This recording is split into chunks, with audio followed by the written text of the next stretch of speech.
ओम नमो नारायणाय।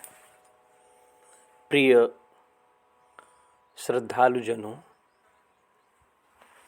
गौ प्रेमियों, मैं रोशन महाराज जी भारतीय गौरक्षा संघ से व संघ परिवार की तरफ से आप सभी को ओम नमो नारायणाय, राम राम, जय गौ माता की।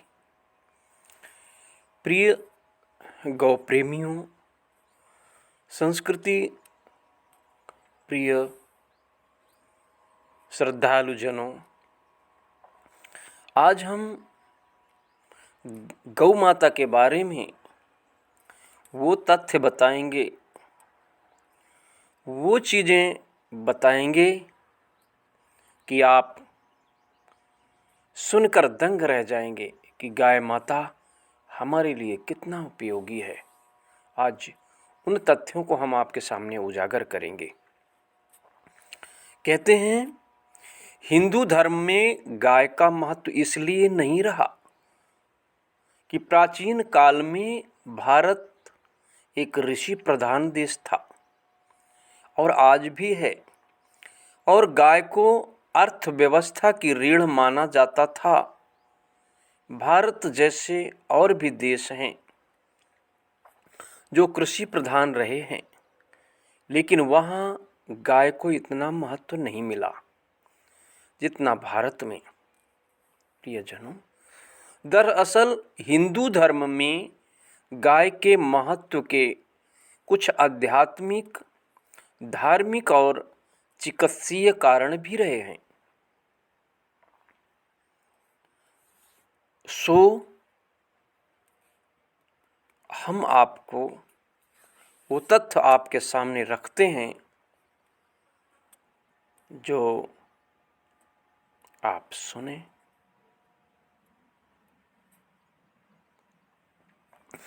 गाय एकमात्र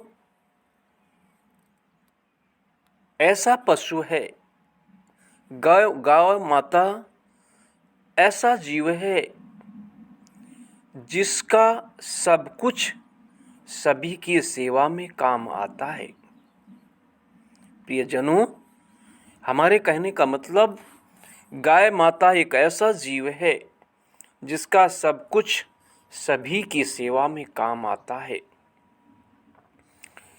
स्वामी दयानंद सरस्वती जी कहते हैं कि एक गाय अपने जीवन काल में 4,10,440 मनुष्यों के लिए एक समय का भोजन जुटाती है, और जबकि मांसाहारी लोग उसके शरीर के मांस को सिर्फ 80 लोग ही अपना पेट भर सकते हैं, और जबकि जीवित गाय माता 4,10,440 मनुष्यों को एक समय का भोजन जुटाती है।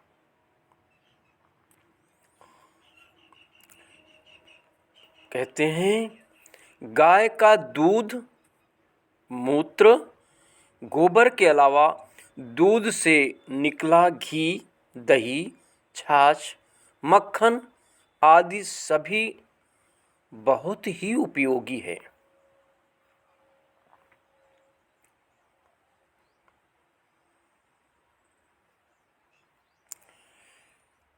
एक जानकारी के अनुसार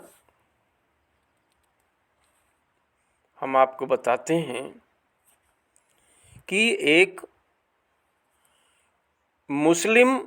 समय मुस्लिम शासन के समय गौवध अपवाद स्वरूप ही होता था। अधिकांश शासकों ने अपने शासन को मजबूत बनाने और हिंदुओं में लोकप्रिय होने के लिए गौवध पर प्रतिबंध लगाए थे, और अंग्रेजों ने भारत में गौवध को बढ़ावा दिया।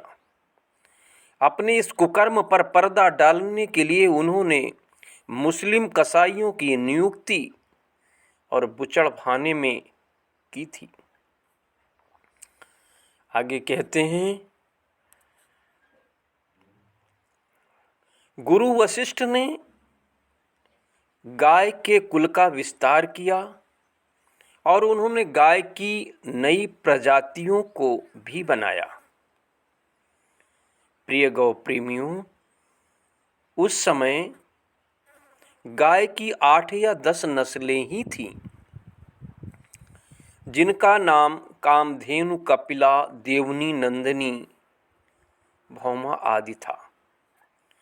उसके बाद भगवान श्री कृष्ण ने गाय के महत्व को बढ़ाने के लिए गाय पूजा और गौशालाओं के निर्माण की नए सिरे से नींव रखी थी। भगवान बालकृष्ण ने गाय चराने का कार्य गोपाष्टमी से प्रारंभ किया था। आगे कहते हैं, पंजाब केसरी महाराजा रणजीत सिंह ने अपने शासन काल के दौरान राज्य में गौ हत्या पर मृत्यु दंड का कानून बनाया था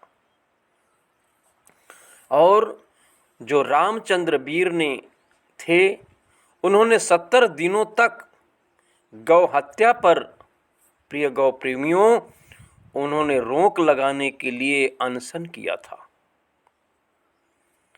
आगे का तथ्य है, वैज्ञानिकों शोधों से पता चला है कि गाय में जितनी सकारात्मक ऊर्जा होती है उतनी किसी अन्य प्राणी में नहीं है। कहते हैं, गाय की पीठ पर रीढ़ की हड्डी में स्थित सूर्य केतु स्नायु हानिकारक विकिरण को रोककर वातावरण को स्वच्छ बनाती है। यह पर्यावरण के लिए लाभदायक है। जो गाय की रीढ़ में स्थित सूर्य केतु नाड़ी है, वो सर्वरोगनाशक, सर्वविषनाशक होती है। सूर्य केतु नाड़ी के संपर्क में आने पर स्वर्ण का उत्पादन करती है। कहते हैं, सूर्य केतु नाड़ी सूर्य के संपर्क में आने पर स्वर्ण का उत्पादन करती है। इसलिए गाय के शरीर से उत्पन्न यह सोना गाय के दूध, मूत्र व गोबर में मिलता है और यह स्वर्ण दूध या मूत्र पीने से शरीर में जाता है और गोबर के माध्यम से खेतों में और कई रोगियों को स्वर्ण भस्म भी दिया जाता है। वैज्ञानिक कहते हैं कि गाय एकमात्र ऐसा प्राणी है जो ऑक्सीजन ग्रहण करता है और ऑक्सीजन ही छोड़ता है, जबकि मनुष्य सहित सभी प्राणी ऑक्सीजन लेते और कार्बन डाइऑक्साइड छोड़ते हैं। पेड़ पौधे इसका ठीक उल्टा करते हैं। देसी गाय के 1 ग्राम गोबर में कम से कम, हे गौ प्रेमियों, 300 करोड़ जीवाणु होते हैं। और रूस में गाय के घी से हवन पर वैज्ञानिक प्रयोग किए गए हैं। कहते हैं कि 1 तोला अर्थात 10 ग्राम गाय के घी से यज्ञ करने पर 1 टन ऑक्सीजन बनती है। आगे का तथ्य सुने, विश्व की सबसे बड़ी गौशाला पथपेड़ा राजस्थान में है गौ प्रेमियों। और गौवंशीय पशु अधिनियम 1995 के अंतर्गत 10 वर्ष तक का कारावास और 10,000 रुपये तक का जुर्माना है। एक समय वो भी था जब भारतीय किसान कृषि के क्षेत्र में पूरे विश्व में सर्वोपरि था। इसका कारण केवल एक गाय थी। भारतीय गाय के गोबर से बनी खाद ही कृषि के लिए सबसे उपयुक्त साधन थे। खेती के लिए भारतीय गाय का गोबर अमृत समान माना जाता था, किंतु हरित क्रांति के नाम पर सन 1960 से 1985 तक रासायनिक खेती द्वारा भारतीय कृषि को लगभग नष्ट कर दिया गया। अब खेत उर्वर नहीं रहे। अब खेती से कैंसर जैसी बीमारियों की उत्पत्ति होती है। हरित क्रांति से पहले खेतों को गाय के गोबर में गौमूत्र, नीम, धतूरा, आक आदि के पत्तों को मिलाकर बनाए गए कीटनाशक द्वारा किसी भी प्रकार के कीड़ों से बचाया जाता था। और पंचगव्य का निर्माण गाय के दूध, दही, घी, मूत्र, गोबर द्वारा किया जाता है। पंचगव्य कई रोगों में लाभदायक है। पंचगव्य द्वारा शरीर की रोग निरोधक क्षमता को बढ़ाकर रोगों को दूर किया जाता है। पंचगव्य से गुजरात के बलसाण नामक स्थान के निकट कैंसर अस्पताल में 3000 से अधिक कैंसर रोगियों का इलाज हो चुका है। पंचगव्य के कैंसर नाशक प्रभावों पर यूएस से पेटेंट भारत ने प्राप्त किए हैं। 6 पेटेंट अभी तक गौमूत्र के अनेक प्रभावों पर प्राप्त किए जा चुके हैं।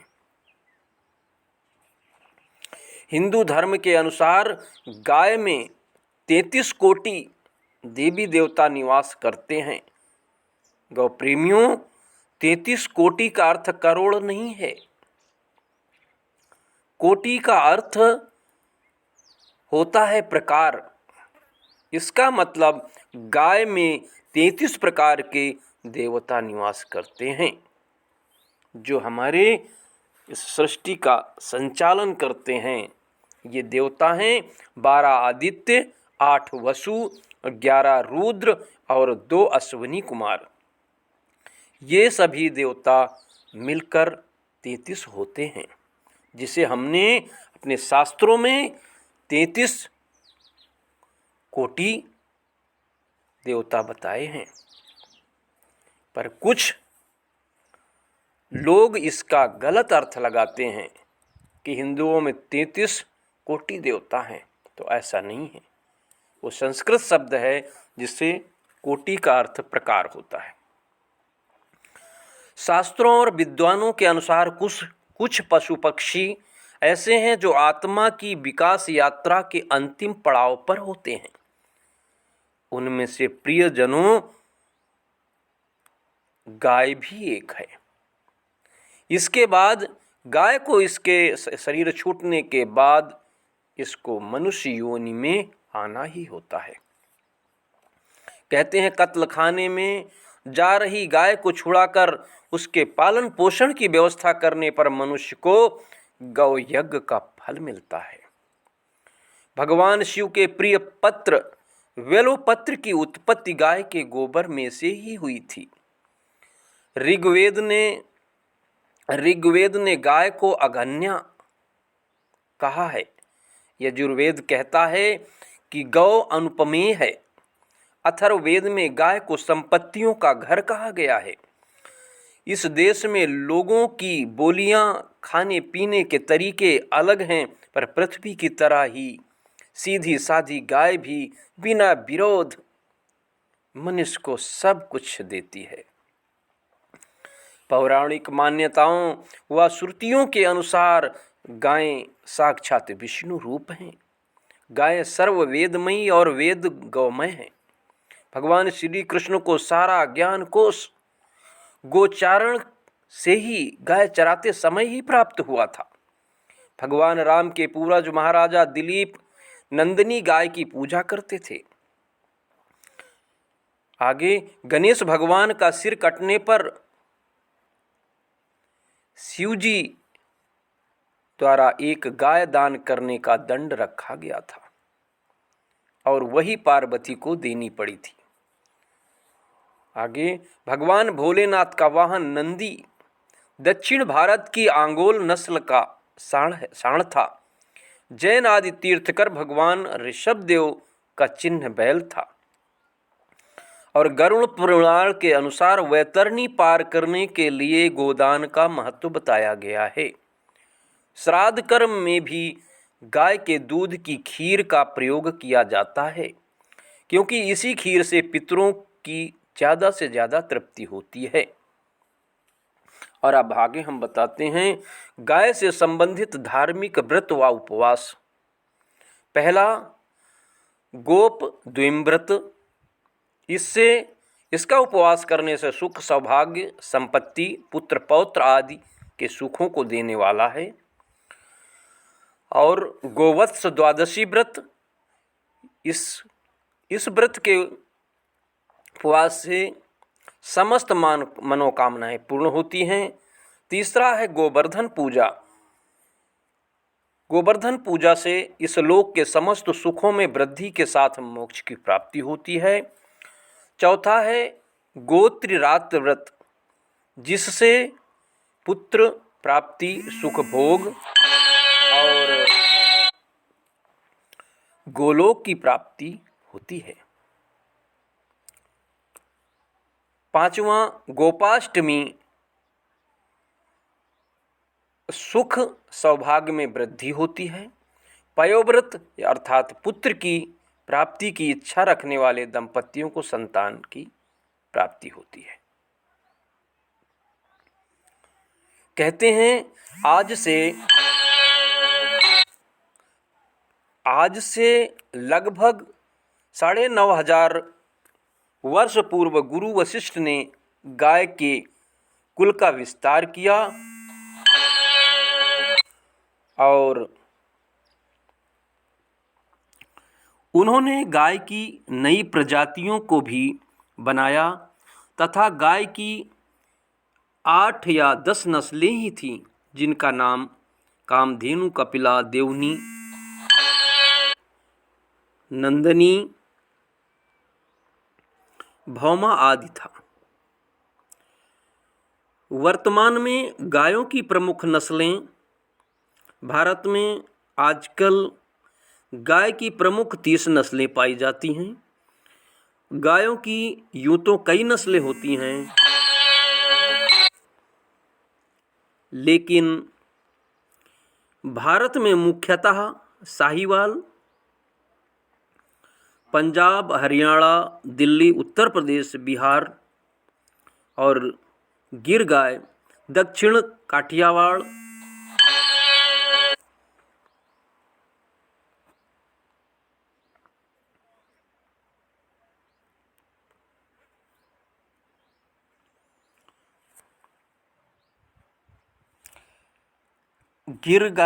दक्षिण काठियावाड़, थारपारकर, जोधपुर, जैसलमेर, कच्छ, करन फ्राई, राजस्थान, सिंध का कोहिस्तान, बलूचिस्तान, कांकरेज, कच्छ की छोटी खाड़ी में दक्षिण पूर्व का भूभाग, मालवी, मध्य प्रदेश, ग्वालियर और नागौरी, जोधपुर के आसपास, और पवार, पीलीभीत, पूरनपुर तहसील और खीरी, भगनाड़ी यानी नाड़ी नदी का तटवर्ती प्रदेश, दज्जल, पंजाब के डेरा गाजी खां जिला और गांव मंजे सतपुड़ा की तराई, वर्धा, छिंदवाड़ा, नागपुर, सिवनी तथा बहियर, हरियाणा, रोहतक, हिसार, सिरसा, करनाल, गुड़गांव और जिंद, अंगोल या नीलोर, तमिलनाडु, आंध्र प्रदेश, गुंटूर, नीलोर, वपटतला तथा सदनपल्ली, निमाड़ी, नर्मदा घाटी और देवनी, दक्षिण आंध्र प्रदेश, हिंसोल आदि में ये नस्लें पाई जाती हैं। अन्य गायें राठ, अलवर की गायें और अमृतमहल, हल्कीकर, बरगूर, बालमबादी नस्लें मैसूर की वत्स प्रधान एकांगी गायें हैं। कंगायम और कृष्णावल्ली दूध देने वाली हैं।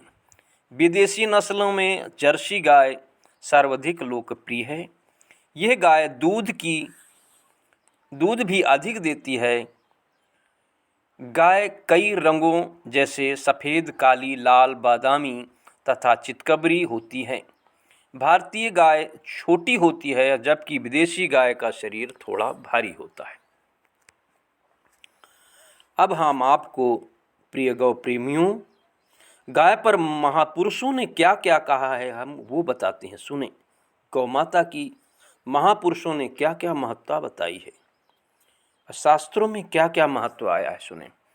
कहते हैं इस कंद पुराण के अनुसार गौ सर्व देवमयी और वेद सर्व गौमय हैं। भगवान कृष्ण ने श्रीमद् भागवत गीता में कहा है, धेनु नामास्मि कामधेनु, अर्थात मैं गायों में कामधेनु हूँ। और ईसा मसीह कहते हैं एक गाय बैल को मारना एक मनुष्य को मारने के समान है। आगे कहते हैं श्री राम चंद्र जी जब वनगमन गए थे उससे पूर्व त्रिजट नामक ब्राह्मण को गाय का दान किया था। और दूसरे महापुरुष जो गुरु गोविंद सिंह जी थे उन्होंने कहा है, यही देहु आज्ञा तुरुक को खपाऊं और गौ माता का दुख सदा मैं मिटाऊं। उन्होंने तो कहा है कि मैं गौ माता का दुख हमेशा निवारण करता रहूं। और बाल गंगाधर तिलक जी ने कहा था कि चाहे मुझे मार डालो पर गाय पर हाथ ना उठाओ। और कहते हैं प्रसिद्ध मुस्लिम संत थे रसखान जी कि उनकी तो इच्छा थी कि यदि पशु के रूप में मेरा जन्म हो तो मैं बाबा नंद की गायों के बीच में जन्म लूं। पंडित मदन मोहन मालवीय जी की अंतिम इच्छा थी कि भारतीय संविधान में सबसे पहली धारा संपूर्ण गौवंश हत्या निषेध की बने। पंडित मदन मोहन मालवीय का कथन था कि यदि हम गायों की रक्षा करेंगे तो गाय हमारी रक्षा करेंगी। इसके बाद महर्षि अरविंद जी ने कहा था कि गौ धर्म अर्थ काम और मोक्ष की धात्री अर्थात देने वाली है। मोक्ष की देने वाली होने के कारण कामधेनु है। इसका अनिष्ट चिंतन ही पराभव का कारण है। मुस्लिम कबीर खान जी ने कहा, जो पशु हों तो उनके पद में, जो पशु हों तो कहाँ वसु मेरो, अचरो नित नंद की धेनु मझारन। आगे महात्मा नामदेव जी ने दिल्ली के बादशाह के आह्वान पर मृत गाय को जीवन दान दिया था। भगवान बुद्ध को गाय के पास उस क्षेत्र के सरदार की बेटी सुजाता द्वारा गाय के दूध की खीर खाने पर तुरंत ज्ञान और मुक्ति का मार्ग मिला था। बुद्ध गायों को मनुष्य की परम मित्र कहते हैं।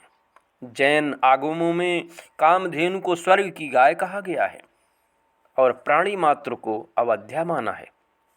भगवान महावीर के अनुसार गौरक्षा बिना मानव रक्षा संभव नहीं है। कहते हैं गौ की रक्षा करनी चाहिए। स्वामी दयानंद सरस्वती जी ने भी वही बताया है कि गाय अपने जीवन काल में 4,10,440 मनुष्यों के हेतु भोजन जुटाती है, जबकि उसके शरीर का मांस सिर्फ 80 लोग ही पेट भर सकते हैं, पर उसके जीवन काल में 4,10,440 मनुष्य का पेट भर सकता है। गांधी जी ने कहा है कि गोवंश की रक्षा ईश्वर की सारी मूक सृष्टि की रक्षा करना है। भारत की सुख समृद्धि गाय के साथ जुड़ी हुई है। गाय प्रसन्नता और उन्नति की जननी है। गाय कई प्रकार से अपनी जननी से भी श्रेष्ठ है। अब आगे प्रिय गौ प्रेमियों बताते हैं गाय के गोबर से जुड़ी वैज्ञानिक तथ्य क्या हैं वो सुने। कहते हैं बायोगैस अर्थात गोबर गैस से गैस और बिजली संकट के दौर में गांवों में आजकल गोबर गैस प्लांट लगाए जाने का प्रचलन चल पड़ा है। पेट्रोल, डीजल, कोयला व गैस तो सब प्राकृतिक स्रोत हैं, किंतु यह बायोगैस तो कभी न समाप्त होने वाला स्रोत है। जब तक गौवंश है तब तक हमें यह ऊर्जा मिलती रहेगी। प्लांट के पर्यावरणीय फायदे भी हम बताते हैं, सुने। एक प्लांट से करीब 7 करोड़ टन लकड़ी बचाई जा सकती है, जिससे करीब 3.5 करोड़ पेड़ों को जीवन दान दिया जा सकता है। साथ ही करीब 3 करोड़ टन उत्सर्जित कार्बन डाइऑक्साइड को भी रोका जा सकता है। हाल ही में कानपुर की एक गौशाला ने एक ऐसा CFL बल्ब बनाया है जो बैटरी से चलता है। इस बैटरी को चार्ज करने के लिए गौमूत्र की आवश्यकता पड़ती है। आधा लीटर गौमूत्र में 28 घंटे तक CFL जलता रहेगा। सरकार को प्रिय गौ प्रेमियों इस ओर ध्यान देना चाहिए, जिससे हमारी गौ माँ की रक्षा हो सके।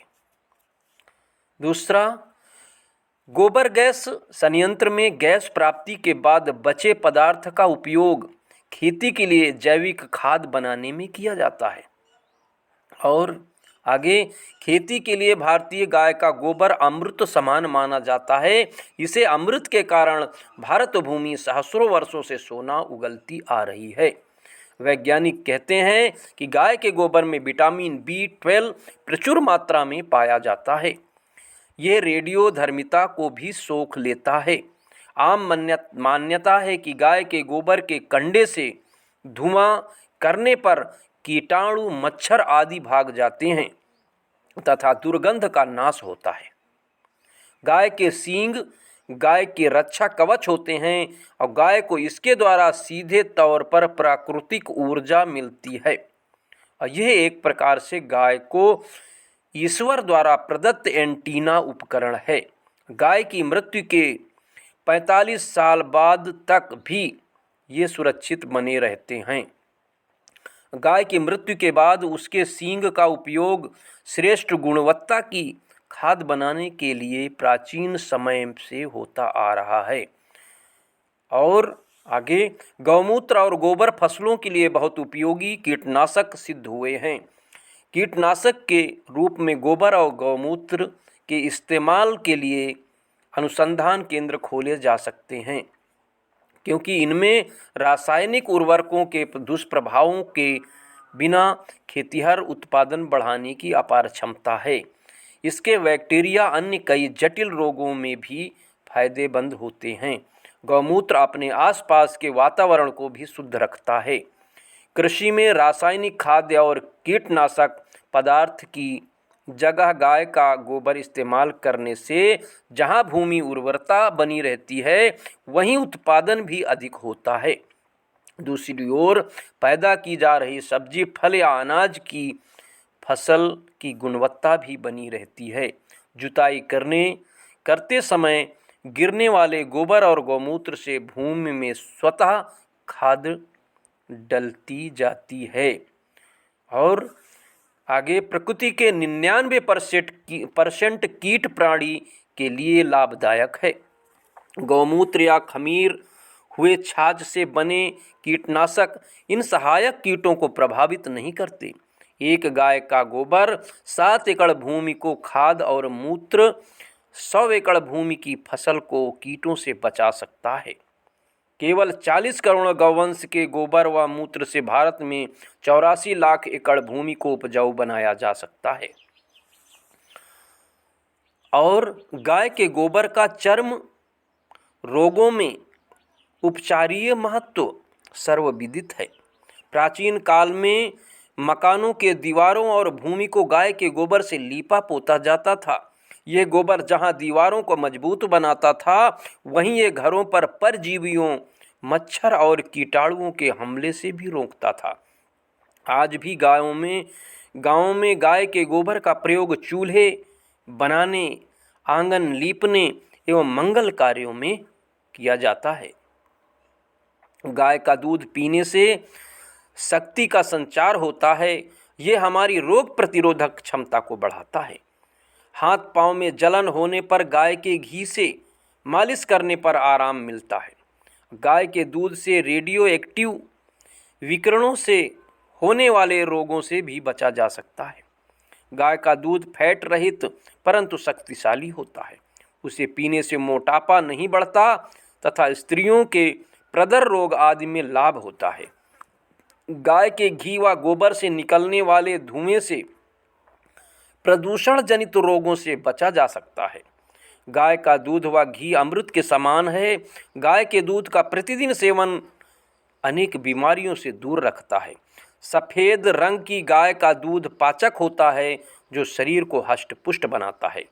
चितकबरी गाय का दूध पित्त बढ़ाता है जो शरीर को चंचल बनाता है।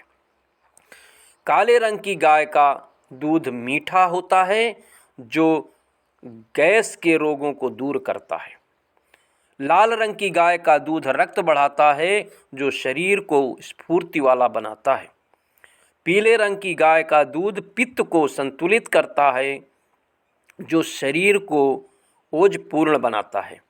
गाय के दूध में कैल्शियम 200%, फास्फोरस 150%, लौह 20%, गंधक 50%, पोटेशियम 50%, सोडियम 10% पाए जाते हैं। गाय के दूध में vitamin C2%, vitamin A IQ 175 और विटामिन D5 होता है। ऐसी मान्यता है कि काली गाय का घी खाने से बूढ़ा व्यक्ति भी जवान जैसा हो जाता है। घी से हवन करने पर लगभग 1 टन ताजे ऑक्सीजन का उत्पादन होता है।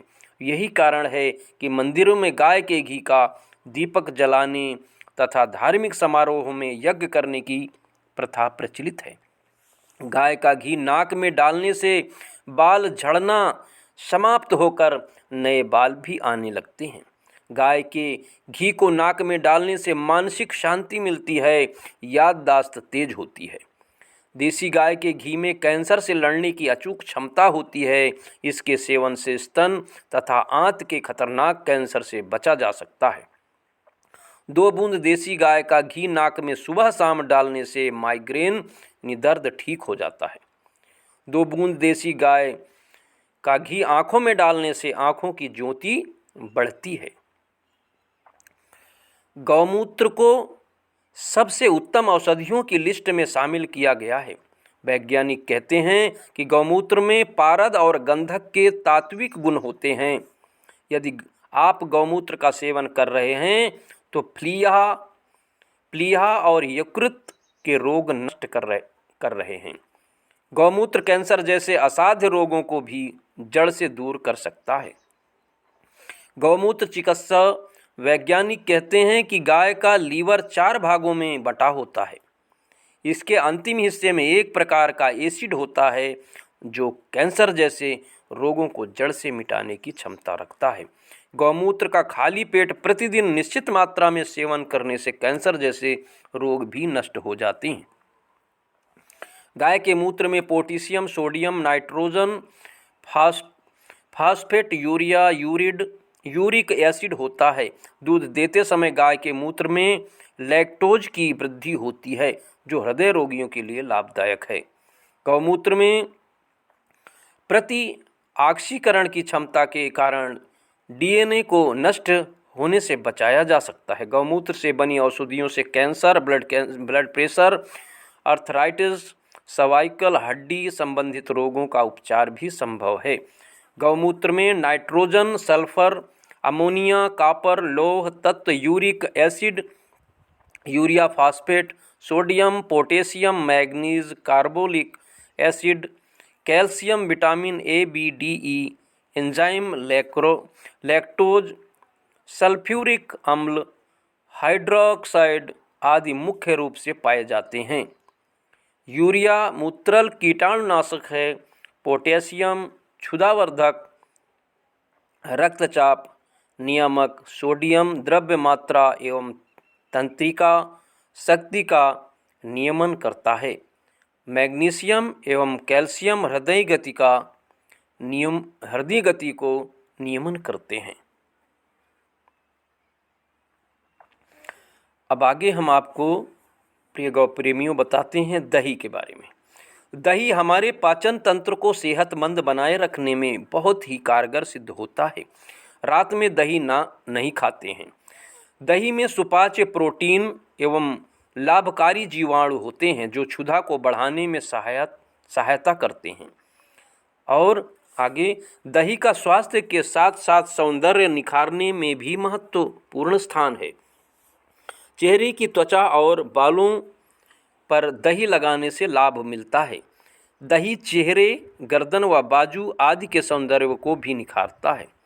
साथ ही यह बालों को पोषण देने में भी बहुत सहायक है। दही के नियमित सेवन से आंतों के रोग और पेट की बीमारियां नहीं होती हैं तथा कई प्रकार के विटामिन बनने लगते हैं। दही में जो बैक्टीरिया होते हैं वे लैक्टोज बैक्टीरिया उत्पन्न करते हैं। दही में हृदय रोग, हाई ब्लड प्रेशर और गुर्दों की बीमारियों को रोकने की अद्भुत क्षमता है। यह हमारे रक्त में बनने वाले कोलेस्ट्रॉल नामक घातक पदार्थ को बढ़ने से रोकता है, जिससे वह नसों में जमकर ब्लड सर्कुलेशन को प्रभावित न करे और हार्ट बीट सही बनी रहे। दही में कैल्शियम की मात्रा काफ़ी पाई जाती है जो हमारे शरीर में हड्डियों का विकास करती है, दांतों एवं नाखूनों की मजबूती एवं मांसपेशियों के सही ढंग से काम करने में भी सहायता करती है। दही के सेवन से शरीर की फालतू चर्बी कम करने में सहायता मिलती है और नींद न आने से परेशान रहने वाले लोगों को दही व छाछ का सेवन करना चाहिए। दही में बेसन मिलाकर लगाने से त्वचा में निखार आता है और मुहासे दूर होते हैं। दही में शहद मिलाकर चाटने से छोटे बच्चे के दांत आसानी से निकल आते हैं। अब छाछ के बारे में बताते हैं। छाछ पीने से पेट की गर्मी हट जाती है और पाचन तंत्र भी सुचारू रूप से कार्य करता है। नींद न आने से परेशान रहने वाले लोगों को छाछ व दही का सेवन करना चाहिए। छाछ में हल्दी, बैक्टीरिया और कार्बोहाइड्रेट्स होते हैं। साथ ही लैक्टोज शरीर में आपकी रोग प्रतिरोधक क्षमता को बढ़ाता है, जिससे आप तुरंत ऊर्जावान हो जाते हैं। अगर कब्ज की शिकायत बनी रहती हो तो अजवाइन मिलाकर छाछ पिएं। अगला, पेट की सफाई के लिए गर्मियों में पुदीना मिलाकर लस्सी बनाकर पिएं। जिन लोगों को खाना ठीक से न पचने की शिकायत होती है उन्हें रोजाना छाछ में भुने जीरे का चूर्ण, काली मिर्च का चूर्ण और सेंधा नमक का चूर्ण समान मात्रा में मिलाकर धीरे धीरे पीना चाहिए। यदि आप डाइट पर हैं तो रोज़ 1 गिलास मट्ठा पीना न भूलें। यह लो कैलोरी और फैट में कम होता है। बटर मिल्क में विटामिन सी, ए, ई के और बी पाए जाते हैं जो कि शरीर के पोषण की ज़रूरत को पूरा करता है। यह स्वस्थ पोषक तत्वों जैसे लोहा, जस्ता, फास्फोरस और पोटेशियम से भरा होता है जो कि शरीर के लिए बहुत ही ज़रूरी मिनरल माना जाता है। गर्मी में छाछ पीने से लू नहीं लगती, लग जाए तो छाछ पीना शुरू कर दें। अब मक्खन के बारे में कहते हैं। मक्खन अर्थात माखन या बटर दुग्ध वर्ग का एक उत्पादन है जो दही को बिलोकर मथ कर छाछ बनाते समय निकलता है। माखन को तपाकर ही घी निकाला जाता है। अब इसके फायदे बताते हैं। गाय के दूध से निकला हुआ मक्खन हितकारी, वृष्ण वर्ण को उत्तम करने वाला, बलकारी, अग्नि प्रदीपक, ग्राही और वात, पित्त, रक्त विकार, क्षय, बवासीर, लकवा तथा खांसी को नष्ट करता है। गाय का मक्खन शारीरिक क्षमता बढ़ाने और पेट संबंधी सभी रोगों को दूर करने में सहायक होता है। गाय के मक्खन में मधु और मिश्री मिलाकर खाने से कई रोगों से लाभ मिलता है। आँखों में जलन हो तो गाय का मक्खन ऊपर से चुपड़ लें, आराम मिलेगा। मक्खन का प्रयोग ज़्यादातर ब्रेड और टोस्ट पर लगाकर खाने या दाल साग में डालकर खाने या सूप में डालकर पीने में किया जाता है। तो इस प्रकार हमने गौप्रेमियों ये रोचक तथ्य गौ माता के बारे में बताया है। आपने सुना। हम यहीं से आप सबको भारतीय गौरक्षा संघ की तरफ से आपको राम राम, जय गौ माता। ये जानकारी हमने इसलिए से दी कि आप इसका उपयोग करें और अपने शरीर को स्वस्थ बनाएं। जय माता की, जय गौ माता।